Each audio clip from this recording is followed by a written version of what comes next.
Executive will first say a few words before he takes questions from the floor. Please limit yourselves to 2 questions. Now, can I invite the Chief Executive to speak?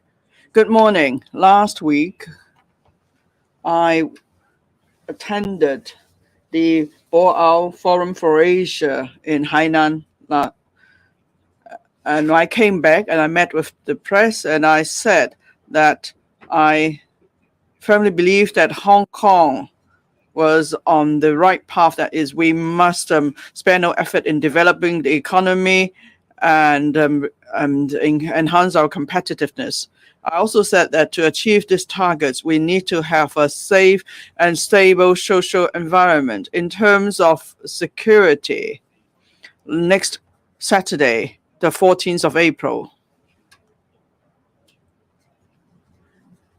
it's the National Security Day. We will be hosting a series of activities. This year, the theme is National Security, the Foundation of Stability and Prosperity. This is to help the public understand the importance of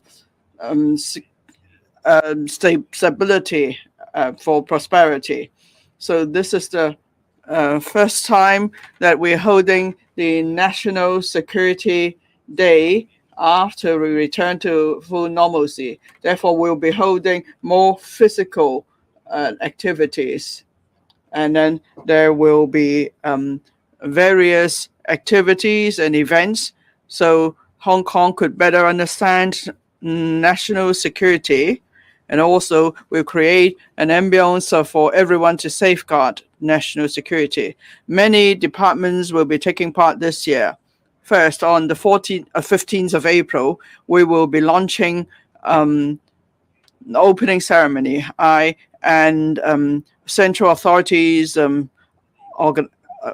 stationed in Hong Kong will attend. We will be holding themed talks. The 3 members of the National Security Committee, that is the Chief Secretary for Administration, the Financial Secretary, and the Secretary for Justice, will be chairing different talk sessions so we could explore in depth the various issues relating to national security. Secondly, the Security Bureau and the various disciplined services will, for the first time this year, hold a Safeguarding National Security Cup tournament. This is to help enhance the awareness of national security. On the 15th of April, each of these departments, that is the discipline services, will be jointly attending the flag hoisting ceremony, and then different discipline services will be holding open days so the public could better learn about the work relating to safeguarding national security. Thirdly, I have given directions that all across the territory at all 18 districts, we should allow the public to take part in the activities of the National Security Day activities. So that's why the Home Affairs Bureau and the Home Affairs Department and the 18 district officers will be involved in holding activities so that we could better enhance public's awareness of national security. This is the first territory-wide campaign.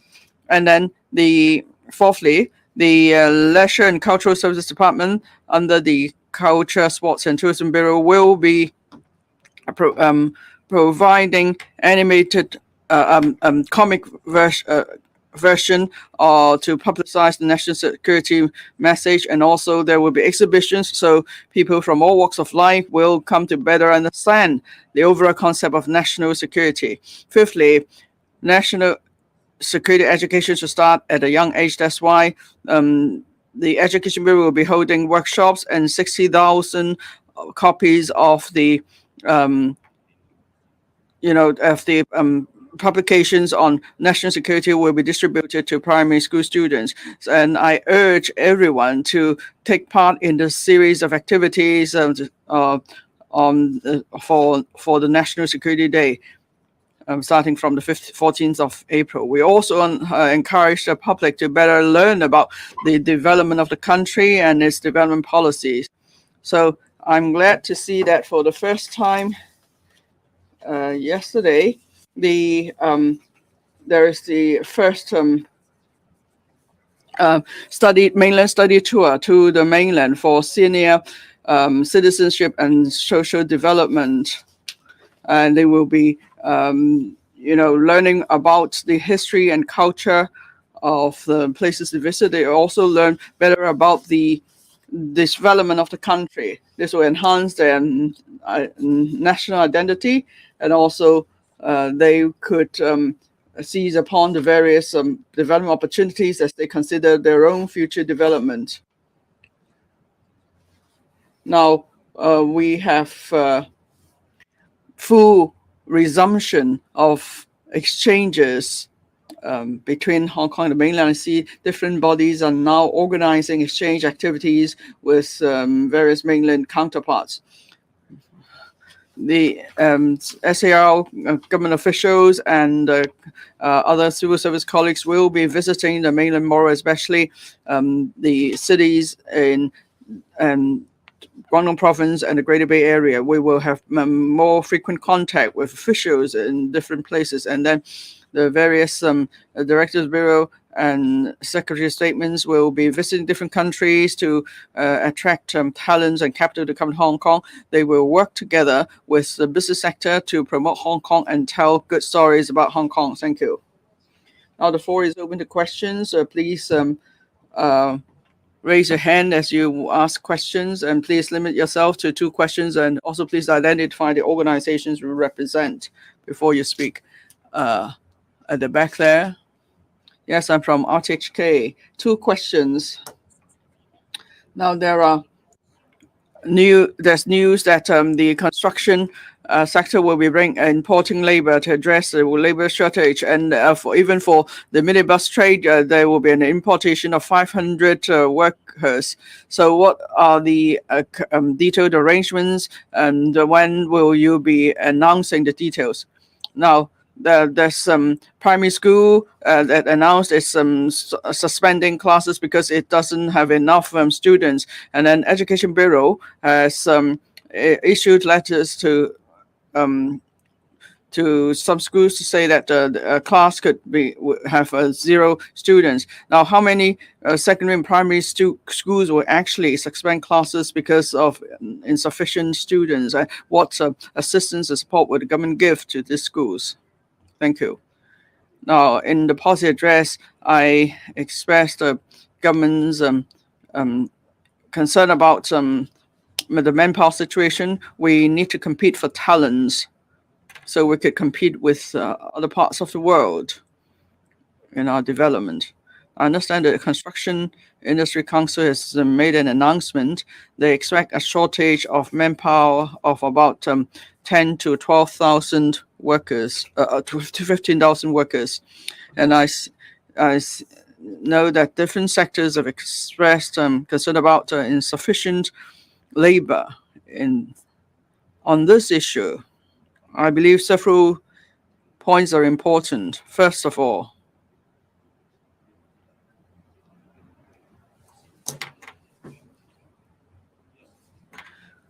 if there is a shortage of manpower, of course, it will affect services for the public as they go around, and if they need certain services and there is a shortage of manpower, they will affect them.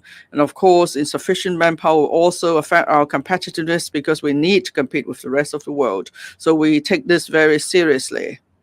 For manpower shortage for the construction sector and the transportation sector, the relevant bureau are actively studying the relevant issue. They will be making announcements to the public soon on their overall strategy. For the construction and the public transport or transport sector, I hope they will make a decision soon.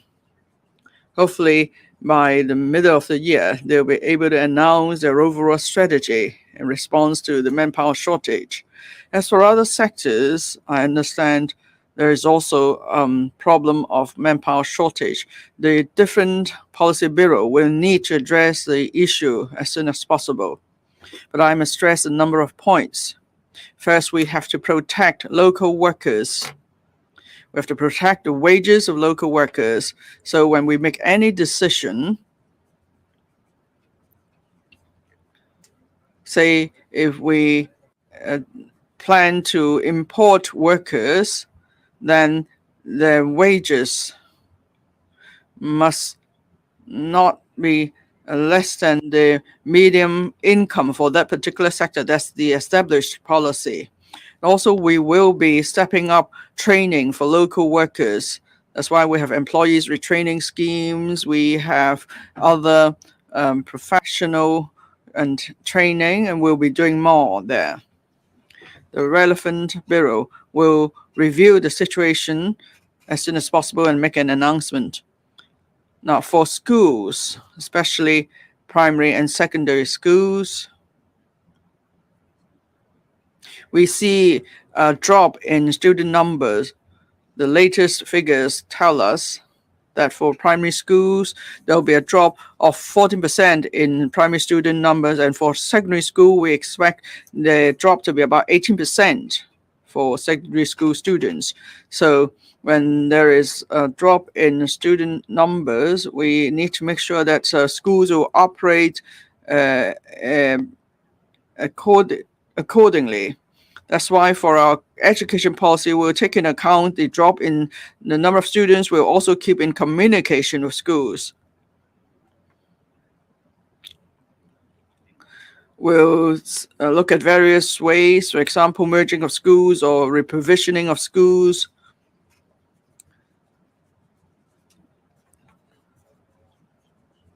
So that there could be a smooth and orderly transition for schools to continue operation in light of the actual circumstances.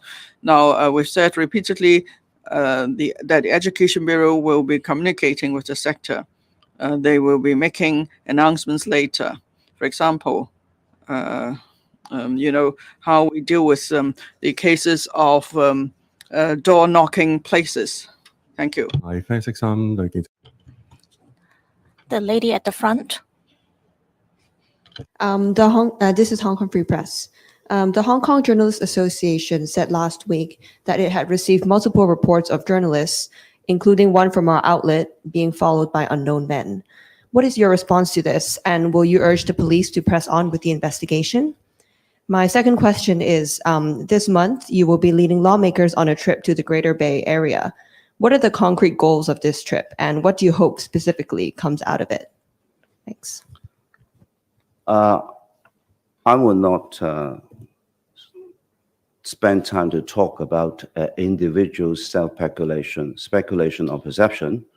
But if anybody wants to seek assistance from the police, they can do it.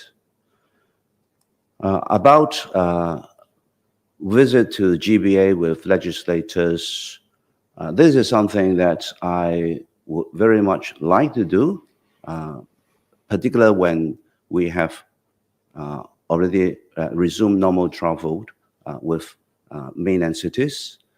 We have always been looking for opportunities to familiarize ourselves with the developments of the GBA cities, and also to appreciate how we can have more cooperation within GBA. Legislators being part of the governance team of Hong Kong as a whole, I'm very keen to go with them so that we can study together different areas of developments in the GBA so as to enhance cooperation with the different cities for the benefit of Hong Kong and for the benefit of the overall growth of GBA. We will be interested to look at many areas, but we also have to be pragmatic about how much time we can have in a visit, particularly with a large number of representatives from LegCo. We have 90 legislators now. So how we can organize the study trip so that it can be done smoothly, we have to discuss with the mainland cities to see how time-wise and how the different locations of visits can be arranged for the benefit of ourselves and for the benefit of a smooth running of the whole study trip. Obviously, technology is an area that we're interested in, development, and how we can cooperate in areas such as manufacturing, youth development, and, for example, how mainland cities tackle problems using IT, how we will be able to improve quality development, which is the main theme of the GBA. Quality development means talents development, means application of IT, means cooperation, means making use of regional cooperation as well. Hong Kong can play a part in attracting talents and also be the gateway between mainland cities and the international world. We have, of course, advantages and strengths in some areas. Mainland cities have their advantages and strengths as well. So we want to create synergy in different areas, including education, technology, or even green environment development. 時間關係咧，我哋答今日最後一位記者提問嘅。左手。Due to time limit, we'll take the last question. Good morning. I would like to ask about importing labor as well. You mentioned that you have to consider series of conditions and the restrictions about median household income, etc. Does that mean, in general, the government supports importing labor under certain restrictions, but some associations think that it is unfair to import labor without consulting them? Do you think that you will raise this topic to Labor Advisory Board? Also, we'll see various protests in the coming weeks, including on the 1st of May. How did you comment the marches that took place over the last Sunday? Will we see a full resumption of protests or marches in the future? Thank you for the question. On tackling labor shortage, we will have to strike a balance among various factors. First, we have to protect the interests of workers.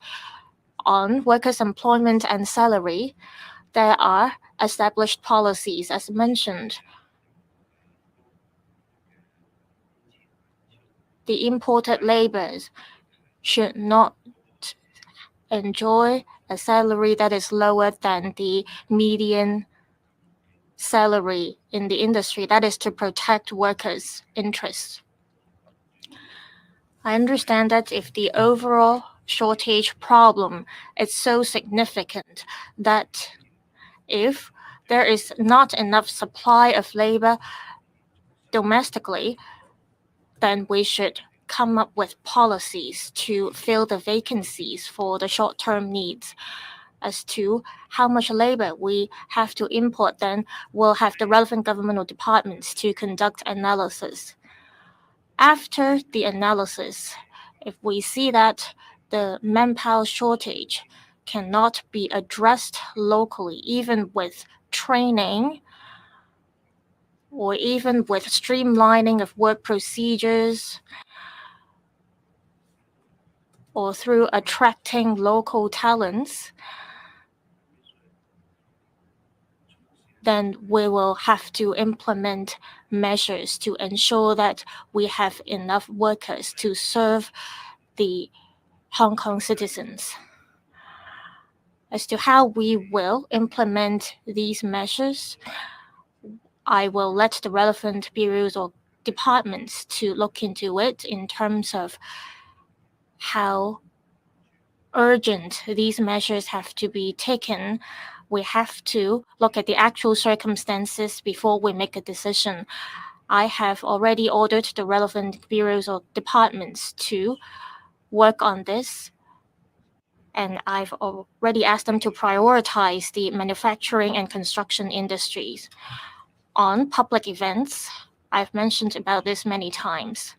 First, Commissioner of Police has the responsibility to make sure that all public events will not endanger national security or harm the rights or undermine the rights of those who are not taking part in public events, and the police force has to take a balanced approach.